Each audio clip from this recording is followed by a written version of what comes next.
Chapter 12, Reformer. Around 11,000 years ago, the Republic was under the control of the Pious Dea. The Pious Dea was a humanocentric religion, and during the 1,000-year period of its rule over the Republic, 30 different wars against non-humans and non-human sympathizers came to be known as the Pious Dea Crusades. Several centuries before the Pious Dea entered power after the assassination of the Bothan Chancellor Persea in the year 13,056 of the Galactic Standard Calendar, citizens of Coruscant began wishing for communities to make a stand against corruption and to purge irredeemable elements to restore purity. Of course, said irredeemable elements were, by and large, communities of non-human citizens of Coruscant due to the previously mentioned humanocentric bias of the Pious Dea. Once the Pious Dea had achieved power in the Republic, they attempted both a cultural and literal genocide against many species, including the Xerasines, whose world was subjected to orbital bombardment under the orders of Republic Commodore Daemon Pragi in the year 13,383 of the Galactic Standard Calendar. As a result, their species became nearly extinct. The Pious Dea also moved against the Terrasans in the same 12th Pious Dea crusade that they nearly caused the extinction of the Xerasines. Jaster sighed. It really said a lot about the Republic that, even 10 millennia after the Pious Dea, their go-to method for purging those they didn't like was to use orbital bombardment to cripple entire planets. He only had to look outside his window in order to know that. Sighing, Jaster moved to the much less interesting task of going through .org after taking a second to start the CAF machine. He paused as he read the next proposal to cross his desk, the proposal of the first large-scale integration program since the time of the Mandalorian Crusaders. He could even see their point. The members of Krot'Zad that were willing to be rehabilitated would need a large-scale program to help them live productive lives without falling back into a Krot'Zad mentality. Many of them had been kidnapped as aid and subsequently brainwashed. Fixing that would take something on the scale of the integration programs. The modules and in-person lessons they gave to foundlings wouldn't cut it. A knock came at his door. Come in. He called. It was Ter, and Jaster needed his opinion on the proposal. As Alator Vizsla, Ter was in charge of the clan that had the most fanatical members. He had just spent nearly 2 weeks trying to get his Alat in some semblance of order, as well determining which members of his clan could be trusted to help him in leading Alat Vizsla. He would therefore be well placed to give Jaster advice on whether he should approve an integration program or not. I think we should do it, with modifications, Ter said eventually, after looking through the proposal, as well as apparently asking the Force. During the time I've spent with my clan I realized that what I essentially needed to look into was culty programming, so I've looked on the holonet for any Mirabearer specializing in that. And did you find any? Jaster asked. Several, but the one I think would be the best choice is based on Coruscanta. Her name is Dura Fanter. According to rumor, she's recently become the Venarager of a dope caste, who lives in Kiddab but has sworn to you. They apparently met after he saved her from some muggers. He might be willing to move back to Mandakiam if you call, of course, and she might go too, though of course she has current patients that she would have to transfer to other Mirabearer. She specializes in culty programming, though, and she's connected to one of our Ferd, so I think she's the best choice to help us plan the integration program, or should we call it a reintegration program? Wondered Ter. I'll contact Adok, then, Jaster said. You're right that she's probably the best choice. How extensive is the, damage to your Alat? Less than it would have been if we hadn't killed Tor, Ter groaned. He was running Alat Vizsla into the ground, and I'm still not sure how he had enough funding to keep everyone fed. He was probably stealing from others, Jaster pointed out. Ter nodded, conceding the point. Anyway, I have a feeling something is off in Krotzit's finances, and I think I'll have to go through them to figure out what. Sounds fun, said Jaster sarcastically. Looking through a bunch of financial flimsy sounded like Haran. He ignored the fact that many people would find his interest in history boring too, because those people obviously didn't know just how fascinating the past was. Numbers and finances on the other hand, those were boring. Well, before you start doing that, while I do .org, do you mind going through the Bounty Hunters Guild website to see if there are any good jobs for us to take? Since we recalled our Ferde on jobs after Montros's betrayal, we need to get jobs going again. Ter nodded, but before he could say anything else, he was interrupted by the beeping of the CAF machine. Do you want any? Jaster asked the other Mandalor. Lek, said Ter as he pulled out a pad. Jaster handed a cup over to him. Ter took a sip, and the expression of disgust on his face was almost comical. You drink that? It's so, there's no flavor at all that isn't bitter. Yes, well, nobody drinks CAF for the taste, they drink it for the energy, Jaster responded, and if he was going to be doing .org after staying up late the previous night researching for his treatise, he needed the CAF. Yes, well, there's a difference between not drinking something for the taste and drinking something that tastes like ojik, muttered Ter. He reached into a pouch by his belt and pulled out a flavor packet and dumped it in his cup before stirring. He took a tentative sip. Tolerable, he decided. Barely. I didn't know you were such a CAF snob, Ter, Jaster said. I'm not a CAF snob, Jaster. I just prefer to have actual pleasant flavors in my CAF, Ter replied, before going on to the holosite for the Bounty Hunters Guild. Force, he muttered. Their holosite address hasn't changed in 1,000 years. Jaster snorted, before turning back to his work. Several minutes later, he snapped his head around as Ter let out a snarl. What is it? He asked tentatively. Shabair Darabar wanting someone to capture their ad who ran away to escape an arranged marriage, scowled Ter. That sounded familiar. Why did that sound familiar? He looked at the request on Ter's pad before remembering, it was the job he had dismissed doing before he found the request that led him to find Ter. I'm glad she's still free, he said. I was looking on the holosite and saw that before I accepted the request that led me to find you. I wish we could do something for her. She sounds Mandokrala. Maybe send a Verd or two to look for and help her. I'm sure there are plenty Ferde that would want to say the guy Balmanda for her, suggested Ter. Jaster nodded, and the two went back to work until it was time for late meal. In order to understand why the plans the new Mandalorians have for the people of Mandakiam also can be classified as cultural genocide, one first needs to understand the Rasalnair.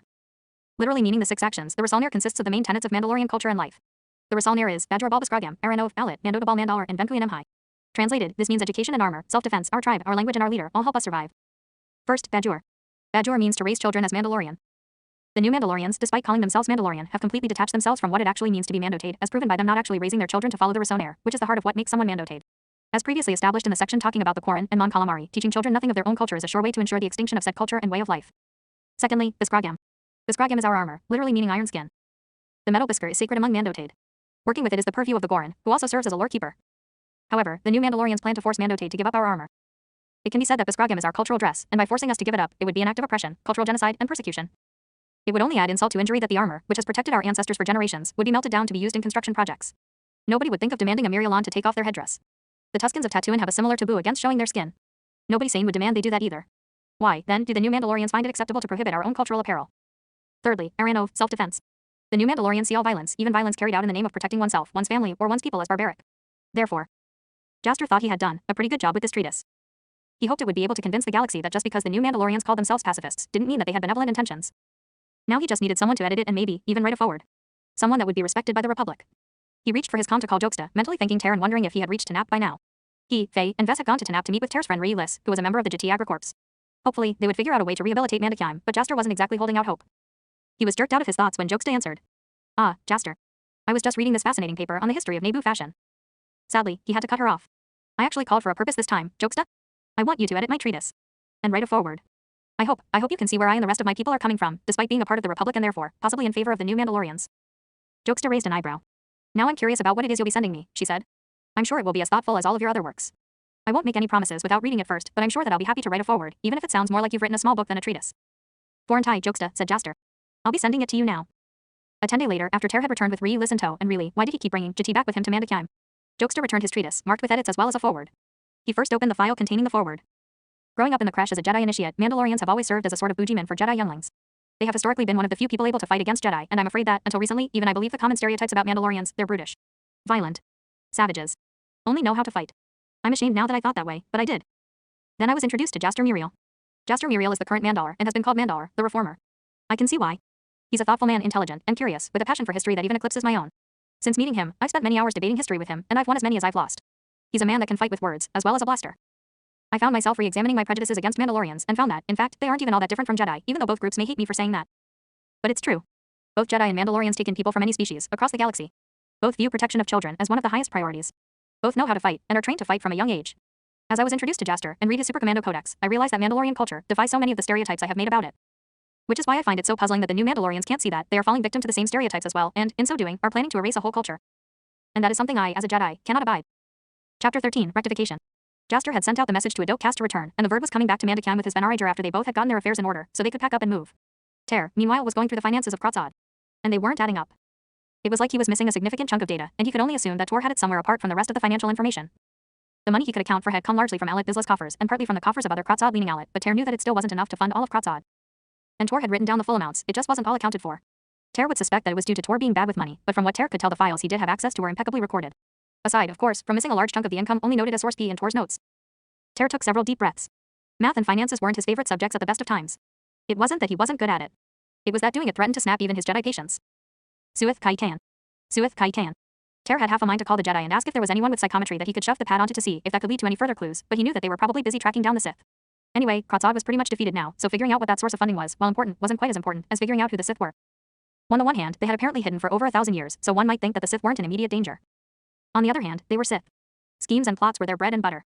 And Ter had a feeling that the Force had led to him, waking at this time for a reason, and that reason wasn't just to solve the chaos in his home system. It was likely the Force's way of warning the Jedi about the sick, and since it was happening now, well, whatever plot the Sith had was likely nigh. Well, Retur Semhai, Jaster said as Faye, Vess, and Ter got ready to leave for Tanap to meet up with Rectification. They weren't taking Faye's ship this time, as both Vess and Ter were dubious about how well such an ancient ship would hold up. It's managed perfectly fine.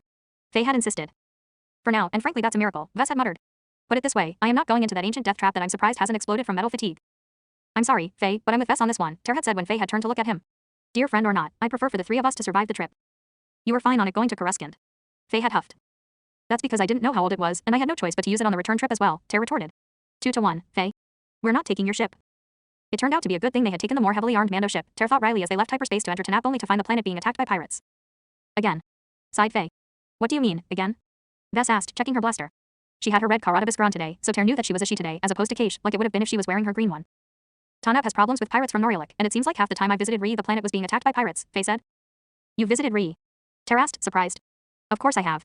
I've avoided Coruscant and the Council, not the Corps. They'll be ecstatic to see you, Ter. More ecstatic if we deal with the pirates, I'm assuming. Ter drawled. Oh, yes. Let's show them what 2 Mandotade and a Jati can do together, Vess said. Oh yeah. 2 Jedi, Faye corrected. There's plenty of me to go around, ladies, you don't have to fight over me, Ter said with a salacious grin before losing his composure and laughing. Kidding, kidding. He said as Vess lightly smacked him in the back of the head, not that it hurt, with his bias on, and Faye pushed him with the force. Sorry, Ter, but you're like my brother. Faye said. And now, if you're done doing your Master Airy Ven impression, I believe we have pirates to fight. We do. Oh yeah. The government of the planet was grateful enough for their help that, once they expressed their desire to visit the Jedi chapter house of Tanab, they were clear to land their ship nearby. They rented a speeder from the spaceport and Faye drove them, as she was the only one who had gone to see Ree on this planet before. Both Ter and Vess received odd looks. To be fair, it was weird for two Mando'ad to visit Jedi, especially if one of the two wasn't an obvious Jedi. However, Faye had apparently visited often enough that the Agricorps let them in easily, trusting that the wandering Jedi had vouched for them. Ree came to them shortly later, a grin breaking out on his face as he saw Ter. Ter. You really have returned. He exclaimed, rushing to engulf Ter in a hug, and their bond returned. And Faye. How lovely it is for you to visit me again. He turned to Vess. And who might you be? Mando'ad, she slashed her today, she said. I'm an amateur botanist, which is why I tagged along. So I take it this isn't purely a social visit, then? Ree asked, leading them to his office. Nake, it's not. We were hoping to get your help to rehabilitate Mandalorian, Ree, Ter admitted. Ree winced. Shortly after the Drowland, I sent a message to Mandalore offering help. Multiple messages, in fact. I was told in no uncertain terms that if I or any other Jedi were to offer our so-called help one more time, they would be killed as soon as they stepped foot on the planet. There is no lost love for Jedi there. I've sent messages every 10 years since, or at least when there's been a Mandalore to contact, but I've gotten much the same reception each time. They were rightfully suspicious of me, even if I only wished to help rectify the harm my fellow Jedi have done. Ter took a breath and released his sorrow into the Force. Ree shot him a look that let him know that Nettie had caught the release of emotion, but the former Mandalore ignored it. Well, Jaster, the current Mandalore, approves of your help, since I vouched for you. And since we've defeated my Shavier descendant, the only political opposition is from the Dar'Ramind Hutun that call themselves the New Mandalorians. And I doubt they would protest, seeing as they practically worship the ground the Republic walks on. Ree laughed softly. I have missed your blunt way of speaking, Ter. And I am glad I am allowed to finally offer my aid. I have a decade or two of leave stored up, so I should be able to come with you. Ter grinned. I'll share my Force impressions of the Mandalorian on my way back then. You've certainly told me many times you need to feel a planet in the Force in order to heal it. So you were listening to me? I had wondered, Ree said. Some extinct species were carbon frozen with me, too, some spices and nuts. We can use those, and hopefully botany, taxidermy, and entomology enthusiasts will have enough samples that we can get genetic data from a species that went extinct to hopefully resurrect some of them, Ter said, tracing one of the Janoggle on his biscrogram. Is that what the designs on your armor are? Ree asked. Ter nodded. As many extinct species as I could recall. Let me pack and submit my desire to take my accumulated leave, Ree said. And then I'll leave with you. I still have some of the samples of plants you sent me ages ago, Ter, so we can use those too. For the first time since he woke up, Ter was beginning to have a dangerous hope that someday he might once again see Mandalorian restored to how it was before he had been frozen. After Jaster was introduced to Ree, and from the hungry look in the man's eye, Jaster had realized that Ree was yet another primary source. He almost felt sorry for Ree. They went to an area north of Keldib to meditate on the Force presence of the planet. Hours later, as they pulled out of the meditation, Ree sighed. We will all have to play a part in this. You know how to cleanse the Force presence of an area where something dark has happened. We did it often enough in the wars, so yes, Ter said. This will take all three of us, Ter for his connection to the planet, Faye for her strong connection to the Force, and myself for my expertise in this technique. It is a similar technique to cleansing dark events, except that usually it was not caused by Sith. Ter, I warn you, you will likely feel the fear and pain of all who died then, and then you will have to release it into the Force. All of us will. It is like releasing our own emotions into the Force, but instead we are releasing the planet's, only then can the living Force begin to heal here. Ter winced. Hearing descriptions, feeling the planet in the Force, and looking around him and seeing surroundings so different from what he was used to, that was all bad enough. To have to feel the pain and fear of all who had died, and then detach himself enough from it to release it into the Force. That would likely be one of the hardest things Ter would ever do. But for Mandalorian, he would do it. The reaction to Jaster's treatise started out small as View read it outside of Mandalorian. But slowly, ever so slowly, the public opinion in the Republic was beginning to turn against the new Mandalorians. Mereel was the first planet to officially make a statement recognizing Jaster's rule as legitimate. Corellia followed suit shortly afterwards, albeit with slightly more measured support. Within the Jedi Order itself, however, a major shift in the perception of Mandalorians had begun, in no small part due to Jokes Nu. The day before the planned meditation to begin to heal his planet, Ter finally found the hidden source in a hidden area in Tor's office. Ter doubted he would have found it if he hadn't accidentally spilled his, actually flavorful, calf on the carpet, causing him to remove it to reveal a hidden compartment in the stone. Plagueis. Source key was called Plagueis. Coupled with the fact that Source key was tied to the banking clans, and Plagueis sounded suspiciously like a Sith name. Osik. Chapter 14 Release. Tra. Shouted Ter mentally, hoping that, despite the distance, his friend would hear him. He didn't have time to go to Coruscant to deliver this information to the Shadows in person. He was going to be doing the ritual tomorrow, and Force knew what condition he would be in after that. Same problem with asking Faye or Ree to take the information, they would be doing the ritual too. If he was going to contact the Shadows, he would have to do it himself from halfway across the galaxy. Sure, when he was an initiate the Masters had all said that size was irrelevant to the Force, but that argument was belied by his practical knowledge that, trying to communicate with people parsecs away through Force bonds was extremely carking difficult. Nevertheless, he had to try. He didn't want to risk this information going through comms, which was why he had waited until he was on Mandalorian to tell Jaster about the Sith problem. So that left him with his Force bond. He would have to reframe his thinking on this. Instead of picturing himself as trying to talk to someone very far away from him, he instead focused on their bond and how they were connected even across this vast distance. The Force connected all things, and therefore distance was irrelevant to trying to communicate. If he could sense that Tro was still alive from the bond, then that proved the bond could communicate information halfway across the galaxy. He would just have to communicate more specific information, such as words. Having refrained his thinking, he tried again. Tra. Ter. I can't come in person to tell the Shadows, this because Ree, Faye, and I will be attempting a ritual to help restore Mandalorian tomorrow, but I think I found the name of one of the Sith, Plagueis. It sounds pretty Sithly, and Plagueis was financing Krotzad. I found the information in a hidden compartment in my Shavier descendant study. Can you send a Shadow to collect the information? As well as a healer, since I'm not sure just how large an undertaking the ritual will be. Oh, Ter, you are going to give my poor Padawan so many more migraines, Tra sighed. Sectors away and you're still uncovering problems. I will tell the Shadows, yes, and tell a healer to accompany them to Mandalore. I take it you will tell Mereel to expect us. I'll warn him there are GT coming, agreed Ter. Thank you for passing on my message, I don't trust comms. I'll go and tell Thulm and healer Che, then, said Tra and Ter grinned. And is there a reason Thulm was the first Shadow you thought of? Are your roots tingling for him? Ter teased. I don't know what you're talking about, Ter, denied Tra. Of course you don't, Ter said skeptically, then went to tell Jaster to expect some GT to arrive. The next day, Ree, Faye and Ter went back to the area north of Teldub where they had been the previous day. Mac was observing in case something went wrong, and Jaster was there out of sheer curiosity, even though Ree told him that from his perspective, he would most likely only see the three of them sitting in a circle. The three Jedi sat down, Ree seeking out their presences and guiding what they would have to do. Faye was there for her strong connection to the Force, she would be the anchor. Ter was connected to the planet, so he would be the one having to release the fear, death and pain that had stained the planet during the Drowline into the Force. Ree would be guiding the two of them through the ritual. They sank into the meditation, Ree guiding Faye into acting as a tether to the light, so Ter wouldn't end up getting lost in the fear and pain of his fellow Mando'ad. It was easy enough to find the stain on the Force in the planet's Force presence. Ter had noticed it as a scar from the moment he had first dropped out of hyperspace on the ship that had brought him from Nazi 10 to Mandalorian. Ree, however, would be showing Ter how to release that stain into the Force, as the method did differ from the way a Jedi would release their own emotions into the Force. Ter braced himself and, following Riz's lead, opened himself up to the flood of suffering the Drowline had left behind in the Force, and flashes of the last terrified moments of fellow Mando'ad enveloped him. Pain. It was too hot, his skin was burning, every breath seared his lungs. Dread, as he was trapped under a collapsed building and slowly realizing nobody would be coming to save him.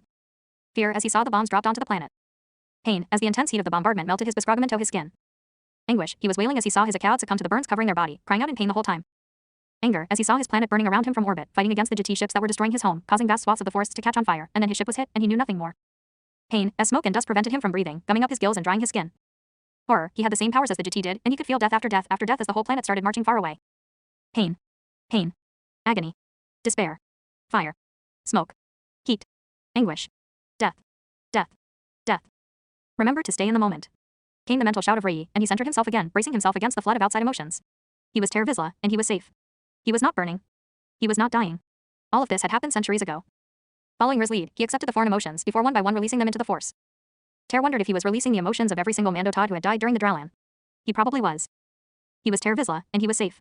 He was not burning. He was not dying. All of this had happened centuries ago. Agony, as each blast sent a new tremor through his montrals and the world burned around him. Terror, as he was working on the harvest at his Alit's farm, and he saw a bomb land right next to him. He threw himself to the ground just as it went off, but he was sent flying anyway. The last thing he saw the terrified eyes of his Vadeka who had been next to him.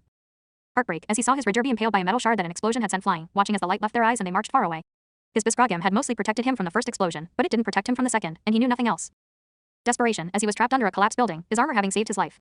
Wishing that it hadn't as the dust choked him, and he became thirstier and thirstier over days, his arms pinned under rebar and unable to reach his weapons that could have spared him this slow death. He was Ter Vizsla, and he was safe. He was not burning. He was not dying. All of this had happened centuries ago. Hunger, after he survived the initial bombardment, but then succumbed to starvation, the crops having burned during harvest season, and most of the animals having died during the bombardment as well. Freezing, after making it through the beginning devastation, but not making it through the extra long winter that the bombardment had caused, not having any fires to warm himself with, as most of the wood on the planet had been burned by the fires caused by the bombardment. Sorrow, as he realized his whole Alit was dead, and he was the last left, his remembrance is now taking several hours. He was Ter Vizsla, and he was safe. He was not burning. He was not dying. All of this had happened centuries ago. Finally, Ree said he was finished. Slowly as he came out of the meditation, he realized that he was crying. Mac passed him a bottle of water, and he took it gratefully, his throat suddenly hurting. He stared at his shaking hands as brought the bottle up to drink, surprised not to see burned skin greeting him. He had felt the pain of those marching ahead as if it were his own, and it was hard to remember that he was uninjured. He looked up to meet Jaster's worried gaze. You were screaming, he said. It sounded like you were in agony. I was and I wasn't, Ter said after a long gulp of water. I was not in pain myself, but those who died during the Drowline were, and I felt that as if it were my own pain. I saw what they saw as they died. I had to be able to release it into the Force. Jaster, for once, seemed to realize that this was not the moment to be interrogating Ter on the history of the Drowline. Nu Kradik, she tapchidla, Jaster said. Ter nodded, blinking tears out of his eyes before remembering that his hands were clean, not covered in ash and dust, and wiping the tears away quickly. Jaster was disturbed by what he had just witnessed. Judging from what Ree had said, the only thing he should have seen was the three of them sitting in a circle, so Jaster had brought his pad with him so he could get some work done while he observed what, despite its lackluster appearance, would doubtlessly be a major historical event for the planet. Only, it didn't happen that way. Almost as soon as they had started, Ter started screaming. He moved to go to help, even if he didn't know how he could possibly help, but he had to do something. Ree says this is a rare, but not unknown occurrence when doing this ritual, came a voice in his head. It sounded like Faye, and he couldn't hide his flinch at his mind being intruded upon. I apologize for speaking this way, but at the moment, it takes less effort than speaking out loud. Ter knew that there was a chance of this, going in, that he would get too sucked into the impressions of the Drowline and the Force. Right now, he's feeling everything those who died then felt. He knew this might happen, but said it was worth it if it helped his planet. He said to tell you Kadani, whatever that means. Faye's voice was shaking slightly, but she continued. I know it's horrible to watch, but don't take his choice away from him. Support him after. That's how you can help. Ter let out another blood-curdling scream, and Jaster hoped to the Kara that this would be over soon. He set his pad down, all thoughts of work gone. If Ter could go through this to help their planet, then the least he could do was watch. It was hours later when they finally finished, and Mac immediately moved to hand Ter a bottle of water. No doubt his throat was raw after all that screaming. Ter then looked up to meet his eyes. You were screaming, Jaster said, still shaken by what he had witnessed. He wasn't a man who shook easily, he would have never made it as a vert if he was, but this had shaken him in ways, even seeing the after effects of Kratzad attacks hadn't. Maybe it was because, for the first time, he was unable to do anything to help. It sounded like you were in agony. I was and I wasn't, Ter said after a long gulp of water. I was not in pain myself, but all those who died during the Drowline were, and I felt that, as if it were my own pain. I saw what they saw as they died. I had to be able to release it into the Force. Jaster closed his eyes.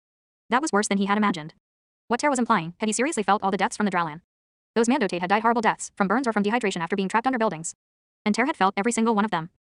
From the way Ter looked around him, he was likely dissociating, having spent too long in those horrible memories to remember what was his own reality. Ter finished the water and moved to stand up. As he rose, however, he swayed on his feet, and only Jaster's quick reaction time saved him from slumping to the ground. Ter.